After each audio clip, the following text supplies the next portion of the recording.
Hi, this is Dr. Davidson, and we continue this few minutes platform.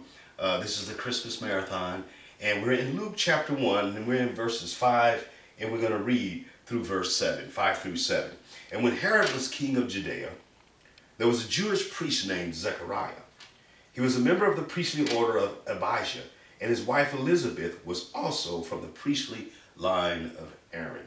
Zechariah and Elizabeth were righteous in God's eyes, careful to obey all of the Lord's commandments and regulations.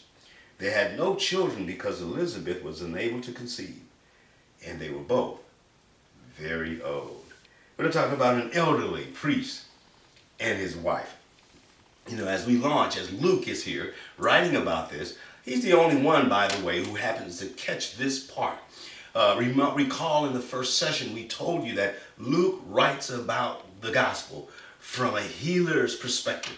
And so here he is early on talking about this elderly priest and his wife as he introduces Jesus, as he's preparing to introduce Jesus, the story of Jesus, providing this extraordinary detail that otherwise we would not have. And so what we've got the governor over Judea, who of course of Herod, and of this Jewish priest named Zechariah, okay? Of course, he's clearly named after the Zechariah, who is the Old Testament prophet, that's clear. And it sets it up with his wife, who is also Elizabeth.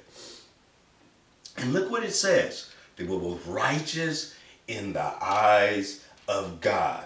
But they had no children because Elizabeth was unable to conceive, and they were very old.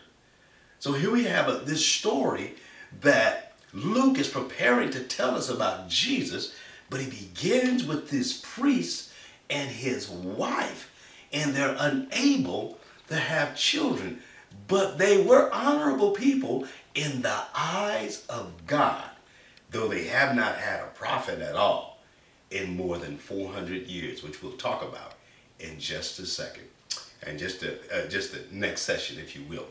So what does that all mean? Well, we're going to continue to put this puzzle together as Luke continues to write, but he thought it was so important to point this out because it introduces another extraordinary personality. Father, we bless you and thank you and glorify you for this elderly priest